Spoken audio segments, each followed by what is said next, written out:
Hi, and welcome to this episode of John's Motorcycle Rescue and Review.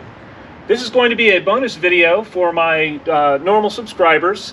As much as I would like to ride motorcycles all year round and do videos on nothing but motorcycles, I do have to drive other vehicles in the winter and such, and when I'm with the family. So I thought you might be interested in seeing my automotive service checklist and what I typically go through when I service my vehicles. My vehicles tend to last a long time. I've got 3 of them currently with over 200,000 miles on them, and they all run great.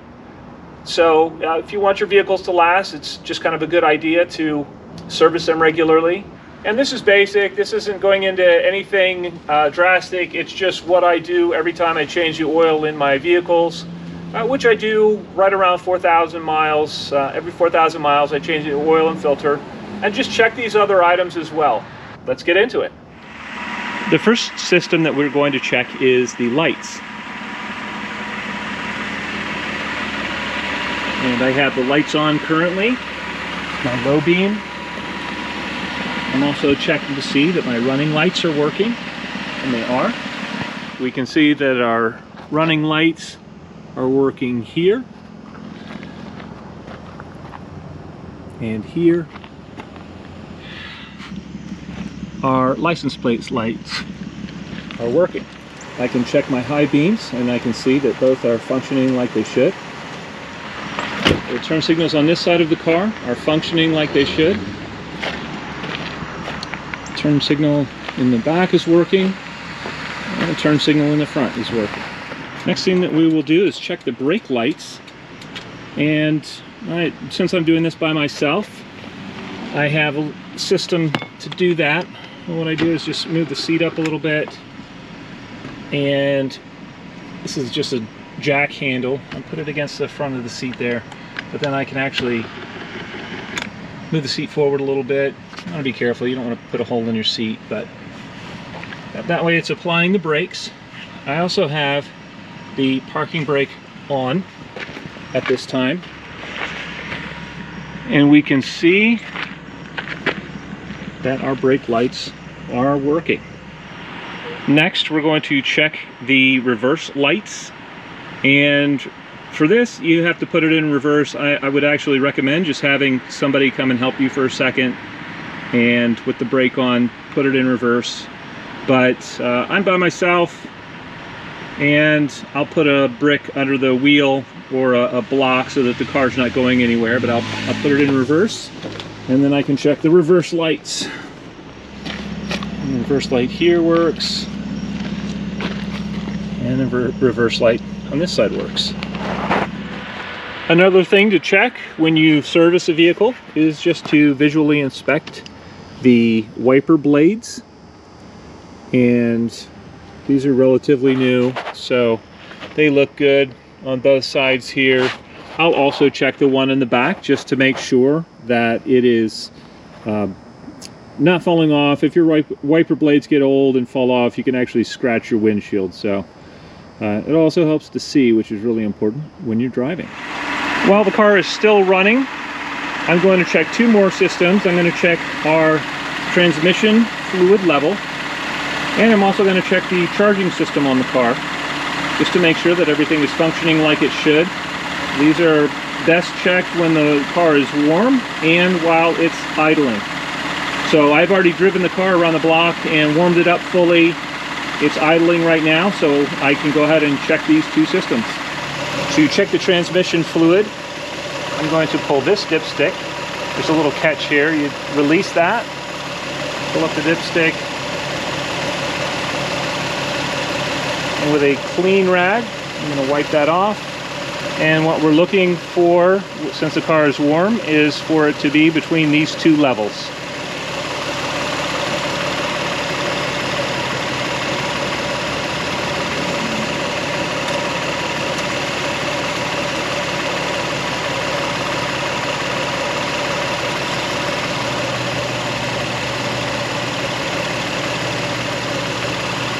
Alright, I'm not sure if you can see 100%, but it is right here at the hot level, and since it's a cool day, that's about where it should be. I haven't run this thing on the highway, So that, for the temperature that it is, that's right where I want it to be.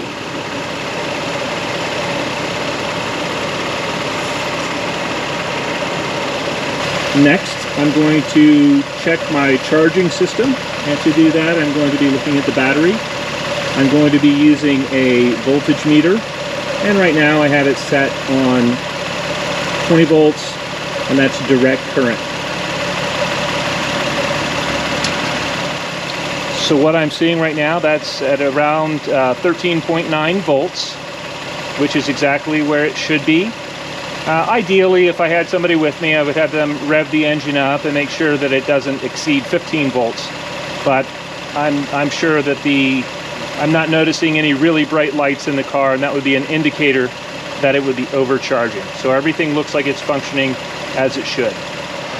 And while I have the battery lead uncovered here, I just do a visual check for any corrosion, and I do a check as well to make sure that these leads are firmly clamped, and they are. They look great. On the passenger side of the vehicle, under the hood, we have 3 systems here that we can check very quickly and easily. We can look at the power steering fluid level, which is right here, and that looks good. We also want to look at the coolant level, and this is, we want to check it when the vehicle is warm, and right now the coolant level is right at the full line. And then in here we can check our windshield washer fluid level, and I've filled that up, and so it's just right there at the base of the neck. It's got a little filter here to keep debris out of there. The brake fluid level on the Toyota Sienna is a little bit different. It's kind of hidden here. And what you do to check that is you take the top off and then look down in there and make sure that it's close to the max line. And if I can't see it 100%, what I may do is just pull the lid off and make sure that it's right there at the maximum line. But that's just something, it's the last fluid that I check here, and you know, you don't want to be running down the road without brakes, so it's a good one to check. Okay, the next system we're going to check over is our tires, and we're going to check the tire pressure on all of the tires. And it's just good to have a good quality air pressure gauge. I like the dial gauges a little bit better than the stick gauges. The brander style really doesn't make a huge difference here. But we want to check our tire pressure. We're also going to look at the tires. We're going to look at our tread depth. We're also going to look and see if there's any dry rot on the sidewalls. And it's important when we check our tire pressure all around that we also check the spare. And the spare on this vehicle is located underneath the back of the car, and so I will actually check the tire pressure on that. There's nothing worse than having a flat tire, pulling the tire off and realizing that your spare is also flat because you never checked the tire pressure. So that's something I do with every oil change, just to do everything I can to ensure if I do need a spare tire, I've got one that functions. So I'll go ahead and quickly do that. This vehicle, the tire pressure ratings are located inside the door jamb of the driver's door. And for this vehicle, it runs between 32 and 35 PSI. And I usually like to set it at a little bit higher mark. That way, if one does pick up a nail or starts to lose a little bit of air, it takes a little bit longer to go flat. So that's just my thing. You can adjust them really how you want. Tools that we will need for this job are a 14mm socket.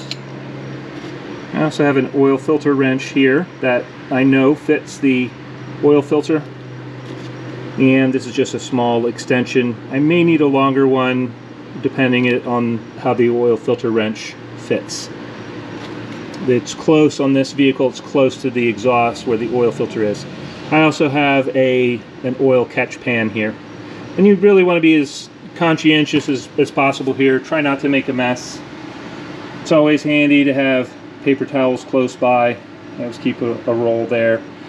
And then too, when you're done with the oil, it's good to drain it back into the container and take that to a facility where they recycle it. All right, what I'm going to do now is just get under the car, and I'm going to undo my 14mm drain plug and let the engine oil start to drain into the pan. It is warm now, the engine oil, so I want to be careful. I am wearing nitrile gloves, and they offer a little bit of protection from the heat. They also offer a barrier, and it keeps the chemicals in your used oil from getting into your skin and into your bloodstream. So that's for safety as well. All right. This right here that I'm touching is the drain plug. It's on the back side, it's towards the back of the vehicle of the oil pan. And so this is what I'm going to break loose. When you pull it off, you also want to make sure that you get there's a little washer with this bolt, and just make sure everything comes off together.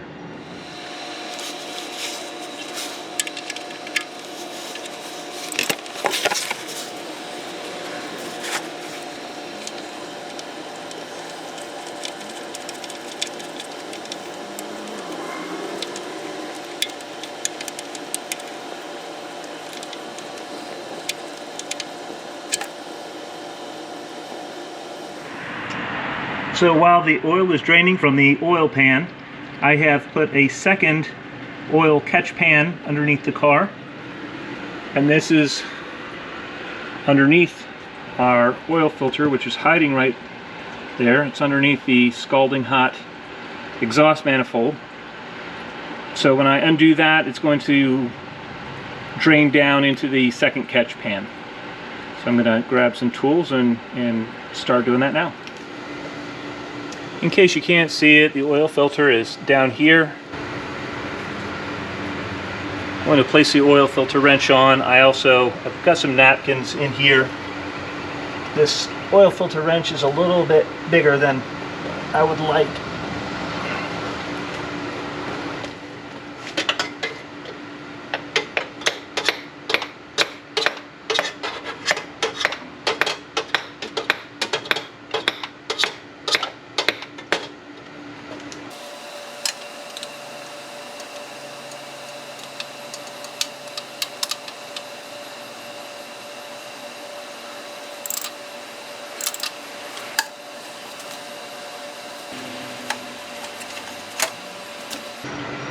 So here you can see we've pulled the oil filter off, and then I'll remove this before I dispose of my oil filter.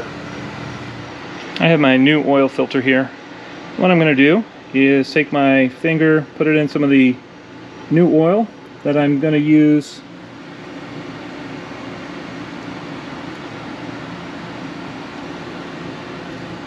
And then I'm just going to make this rubber gasket just a little bit. This rubber gasket just a little bit damp with the oil all the way around, and it will be ready to put on the vehicle. Don't need to use a ton here, just enough to make it wet and get a good seal. So we're ready to go. We'll put this on. And what I'll do is just spin this on by hand. It does not need to be gorilla tight.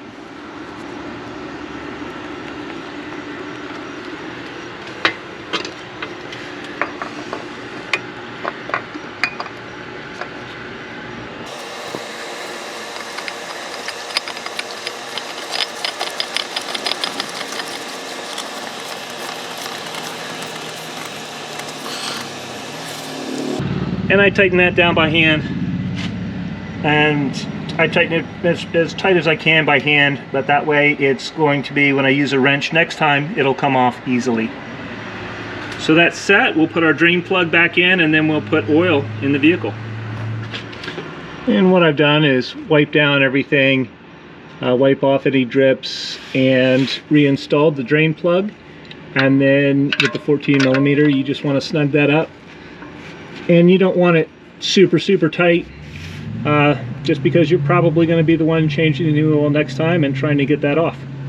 So you want it tight enough that it's not going to fall out, but it doesn't have to be as tight as you can physically make it. Once the drain plug and oil filter are tightened down, it is time to add the fresh oil. This Toyota Sienna takes 5 quarts of oil with an oil and filter change. And so I've got a 5-quart jug of motor oil, and this vehicle calls for 5W30 motor oil, which is what this is. So I'm going to add the entire container because I know it takes the 5 quarts. If your vehicle takes less, obviously you need to add less.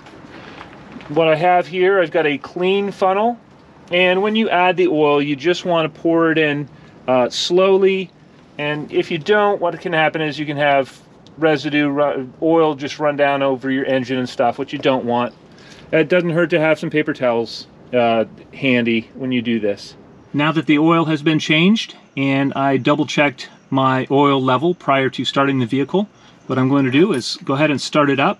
We'll let it run for a couple minutes, do a final check on the oil level, and we'll be complete on the oil change. What you want to watch, there was an oil level light, oil pressure light here, and it has already gone out. So that's a good sign. The engine isn't making any bad noises. It does have oil pressure, and it came up pretty quickly. So I'll rev the vehicle up here a little bit.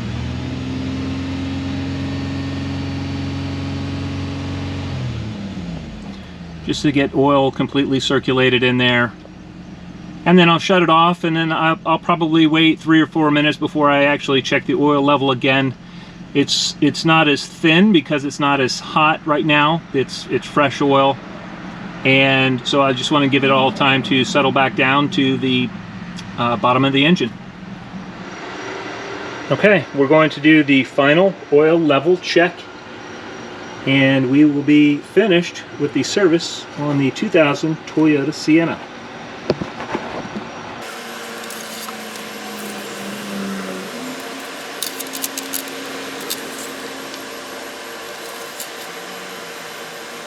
All right, perfect. Not sure if you can see that very well, but it is right at the top mark here, and that's where we want it. It's a little bit hard to see when the oil is fresh. You can see on here it's very clear, but as time goes on, when you get closer to your next oil change, the color of your oil gets darker and it gets a little bit easier to see the level. So we are done with the service on this vehicle. And really, if you want your vehicle to last a long time, if you do that service as regular maintenance and just check those few basic items, you know, that whole process, even filming this, took me about 45 minutes. So it's really not a long process to do. But you can also avoid not only costly repairs, but you can spot problems before they happen. So if your car would start to use coolant, or the brake fluid would start to leak out, chances are you're going to catch that in your regular maintenance instead of waiting and having something go wrong while you're on the road, which you don't want to happen. That's not safe for anybody. One final step in this process that I forgot to mention was looking at your odometer and then replacing the oil change reminder sticker on your windshield. So right now my odometer reads 204,451 miles, and what I'll do is set myself a reminder to change it at 208,500 miles. All right, so there you have it. That is my standard service procedure. It's applicable to quite a variety of different automotive vehicles. If you have something different or an item that you check that I didn't cover, please let me know. You can post that in the comments below. I hope you found this video informative and entertaining, and I will see you next time. All right, take care.